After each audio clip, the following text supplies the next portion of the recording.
Look who's got the witches rattled. So the witches are whispering about you now. The ones who dance with shadows and speak to the dead. The ones who thought they owned the darkness until you showed up.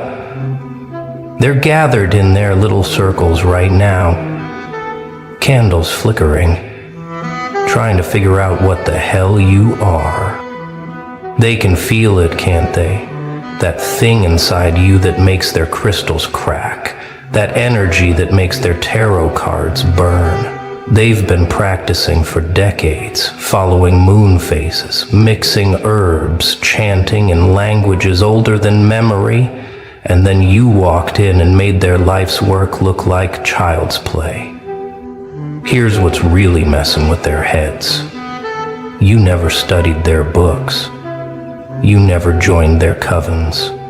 You never begged for their secrets or paid for their spells. You just existed. And somehow, that existence alone bends reality harder than all their rituals combine. They're convinced you're using something forbidden, something that wasn't meant to be touched, something their grandmothers warned them about in hushed tones. But here's the beautiful, terrifying truth. You're not using anything. You are the thing they were warned about. 3 nights ago, they called an emergency meeting. 13 of them, the real ones, not the Instagram witches with their aesthetic altars.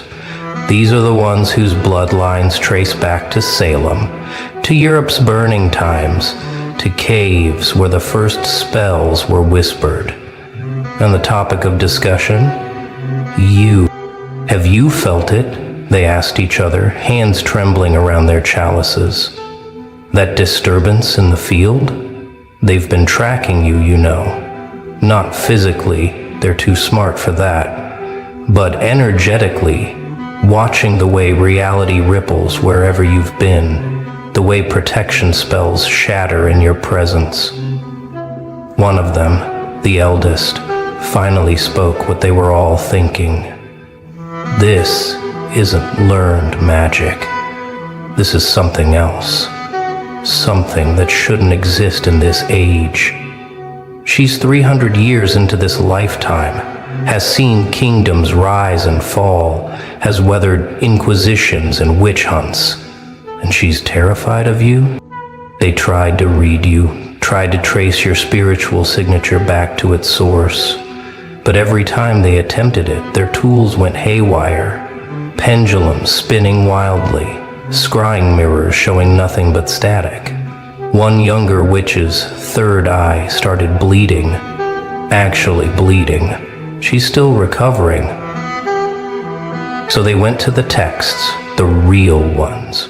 Not the published grimoires you can buy online, but the ones written in blood and bound in things we won't mention. The ones that require sacrifice just to open. And buried deep in warnings and prophecies, they found references to something that made their blood run cold. The unmarked ones, the texts called them. Beings who carry power that predates their systems, their rules, their careful boundaries between light and dark. Power that doesn't flow through chakras or meridians, but seems to exist in the very atoms of their being. Power that doesn't follow the laws because it wrote them. The texts warned that every few centuries one would emerge, not through training or initiation, but through pure crystallization of pain into power, through survival that shouldn't have been possible, through a soul that refused to break and instead chose to become the breaking point itself. And the most terrifying part? The text said these beings don't even know what they are at first. They think they're just angry, just hurt, just transformed by trauma. They have no idea they're rewiring the cosmic operating system just by breathing. Until one day, they wake up and reality starts responding to their moods. But let's talk about the real confirmation of your power. Because when actual practitioners of the dark arts are scared, that's one thing. When the devil himself takes notice, that's unprecedented. And, oh, he's noticed. He's more than noticed. He's impressed. You see, the devil's seen it all. Every form of human darkness, every creative interpretation of evil, every soul that's traded everything for power. He's yawned through centuries of the same predictable corruptions. But you made him sit up in his throne for the first time in millennia. It happened the night you finally stopped apologizing for your power. The night you looked in the mirror and smiled at what you'd become instead of flinching. Every demon in hell felt it, a shockwave that made the flames flicker. And from the deepest circle, a sound that hadn't been heard since creation, the devil laughing. Finally, he said, and every lesser demon cowered at the joy in his voice. Someone who understands that darkness isn't about evil. It's about truth, raw, unfiltered, magnificent truth. He's been watching you ever since. Not with the predatory interest he shows his usual subjects, but with something resembling respect. Here's something the witches are starting to understand, and it terrifies them more than anything. Their magic doesn't work on you. Not because you're protected by some higher power, but because you exist outside their entire framework. It's like trying to cast a spell on gravity itself. They've tried binding spells, the energy just dissipates before it reaches you. They've tried hexes, they bounce back with triple force. One particularly ambitious coven tried to curse you. 3 of them are still in the hospital. The doctors can't explain what's wrong with them. They keep whispering about the eyes in the void. Protection spells are useless because you are the danger they're trying to protect against. Love spells slide off because you've transcended the need for external validation. Even their sight, their precious third eye that lets them see beyond the veil, goes blind when they try to look directly at your essence. It's like staring into a black hole made of pure will. The younger witches think you must be using some ancient protection ritual. The older ones know better. They recognize what you are, something that doesn't need protection, because everything else needs protection from you. You're not playing their game. You're not even in their reality. You're the glitch that proves their entire system is just one small corner of something infinitely larger and stranger. In their desperation to understand, they've created theories. Maybe you found the Book of Azrael, the angel of death's personal grimoire that was supposedly destroyed in the burning of Alexandria. Maybe you made a deal with something older than the devil, something from before the light was separated from the dark. Maybe you're channeling the power of the void itself. They whisper about the rite of unmaking, a theoretical ritual that would give someone the power to unmake reality itself. But that ritual requires the practitioner to die, truly die, and rebuild themselves atom by atom through will alone. Surely no one could survive that. Surely no one would be insane enough to try. But then they remember the look in your eyes, that 1,000-yard stare that sees through everything, the way you smile when you should be screaming, the way pain seems to make you stronger instead of weaker. And they wonder, what if you didn't perform the ritual? What if you are the ritual? What if your entire life has been one long rite of unmaking? The thought keeps them awake at night. Because if that's true, if you've been unconsciously performing the most dangerous magical working in existence just by surviving, then you're not just powerful. You're the living embodiment of transformation itself. You're what happens when the universe decides to break its own rules. Last week, a particularly brave or stupid witch tried to do an energy reading on you from a distance. She's one of the best, been reading auras since before she could walk. She's mapped the energy signatures of demons, angels, and everything in between. She thought she was prepared for anything. She wasn't prepared for you. The moment she focused on your energy, her crystal ball didn't just crack, it turned to black sand. Her tarot deck burst into flames, but the flames were cold, freezing everything they touched. She started speaking in tongues, but not any language recognized by linguistic experts or occult scholars. When she finally came back to herself 3 days later, she could only say one thing. It's not dark or light. It's not good or evil. It's something else. Something that makes those categories irrelevant. It's like looking at the source code of reality itself, but written in a language that predates language. Now she won't practice anymore. Says her gift is gone, but that's not quite true. Her gift isn't gone. It's been overwritten. She sees things now, but not the future or the past. She sees the spaces between things, the pause between heartbeats where reality reshuffles itself. And in every one of those spaces, she sees your signature, spreading like a virus through the foundation of everything. Deep in their most guarded texts, there's a prophecy. It's been mistranslated 1,000 times, turned into harmless fairy tales about chosen ones and heroes. But the original version, the one written in the old tongue, tells a different story. It speaks of the unwritten one, when the pain becomes the power, when the broken becomes the breaker, when the destroyed becomes the destroyer, then shall emerge the unwritten.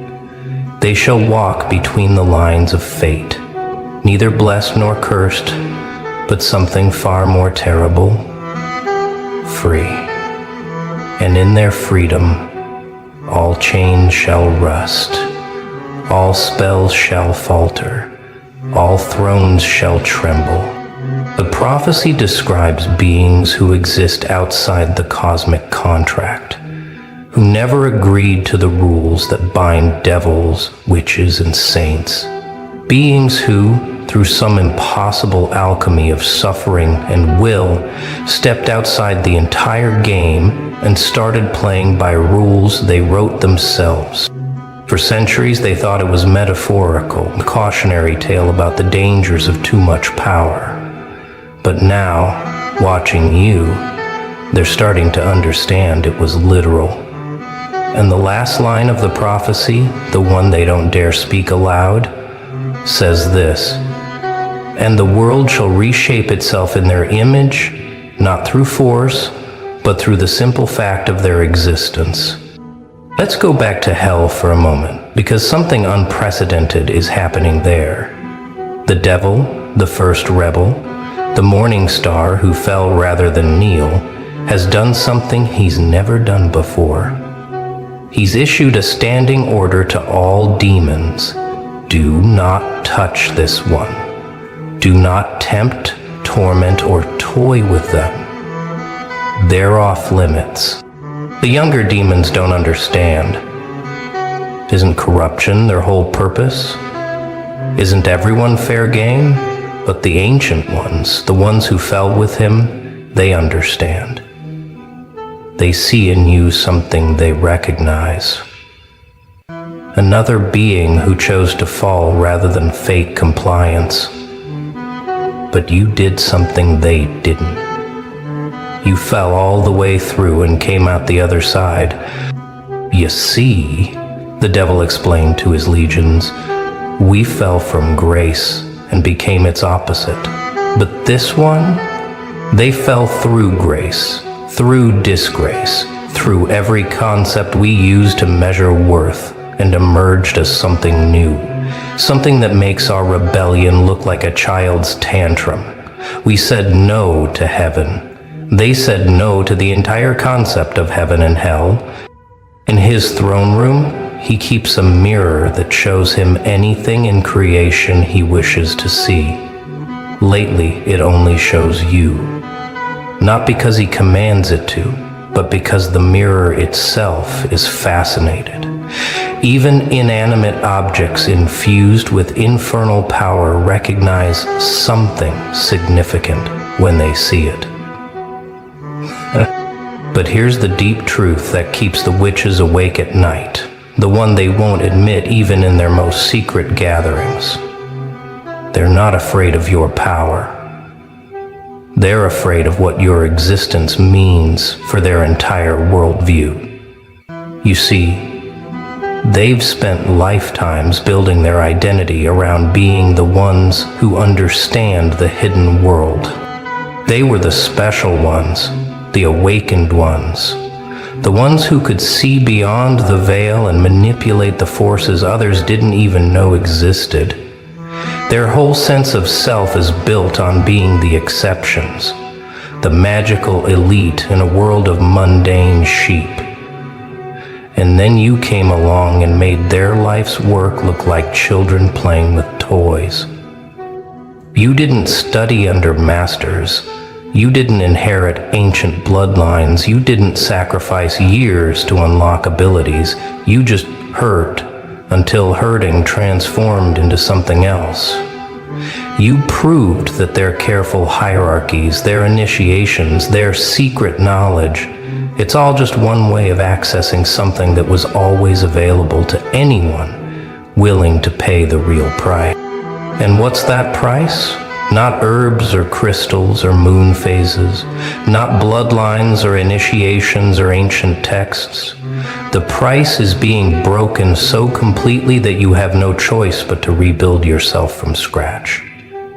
The price is having everything taken until you realize you are everything.